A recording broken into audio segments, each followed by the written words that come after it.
Well, hello. I hope you're having a good day. We're on to the next in our series of talks looking at the different books of the Bible.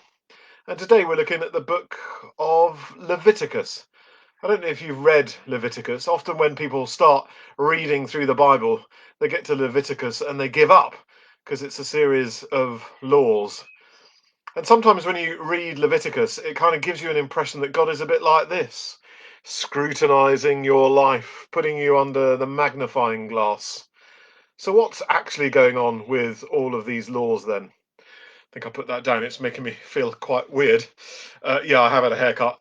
Actually, it turns out that cutting your own hair is harder than it looks. But there we go. You live and learn, don't you? And it will grow back. There's only 2 days between a good haircut and a bad haircut. That's what they say. Well, we'll see. There's a verse in the middle of the book of Leviticus that I think is a bit of a lens through which we can view the rest of the book. You shall be holy, for I, the Lord your God, am holy. It's there in verse 2 of chapter 19 of the book of Leviticus. But what does holiness mean? Often people use the word separate to define holiness. And I get what they mean, that God is different, that God is other. God isn't an extension of us as people, not an extension of the world. God is different. God is other. God is separate from anything that we might imagine or make up. Different. Holiness, something then that's separate. But the trouble with that is that it can compound a sense of spirituality being otherworldly, as all about being heavenly minded, brackets of no earthly use. And if you read the first few chapters of Leviticus, you could be forgiven for thinking that. The first 16 chapters are all about what goes on in the temple, how worship should be ordered, lots of rules about what priests should and shouldn't do. Is that what holiness is then?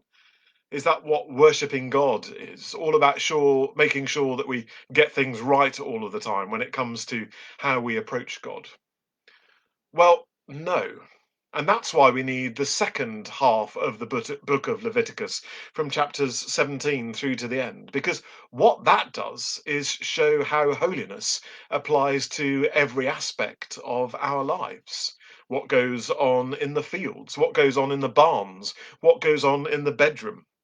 We might say what goes on in offices, what goes on in schools and warehouses and boardrooms and in houses, in kitchens, in dining rooms, in sitting rooms, and yes, in bedrooms. But it's not like this.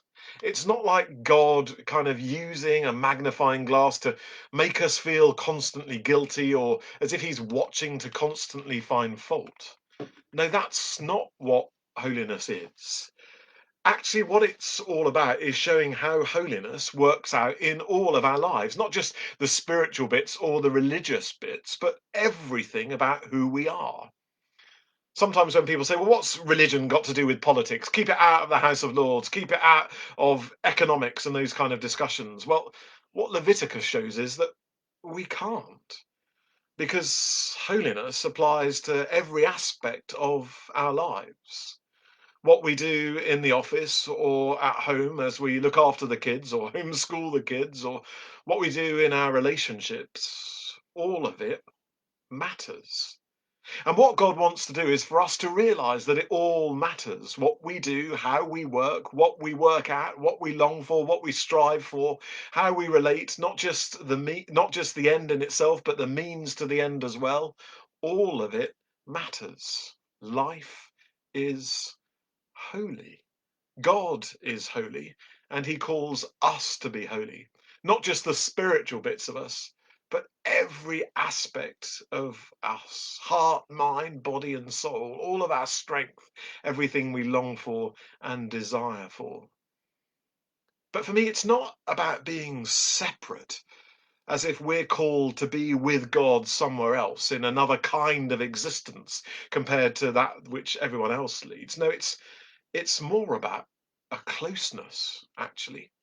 Holiness is about a kind of closeness between us and God, between us and every aspect of our lives, between God and every aspect of our lives. It's something that draws us closer to God, to one another, and to ourselves. Holiness then is about being different, but it's not really about being separate. Get it right, and it actually draws us closer, closer to God, closer to others, and closer to ourselves.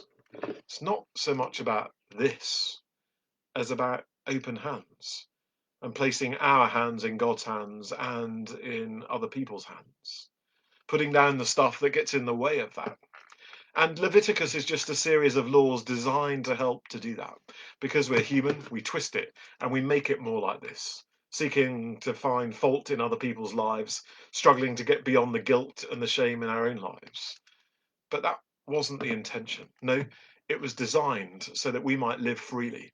We might live hand in hand with God and with other people. Be holy because I, the Lord your God, am holy. Not about being separate, but actually about togetherness, about closeness. So read it and have that as a lens to consider what's behind all of this. What's it trying to say? And where is the life that God wants us to discover with Him? A life that envelops all that we are, that doesn't separate us, but actually draws us closer. Leviticus, it's worth a read.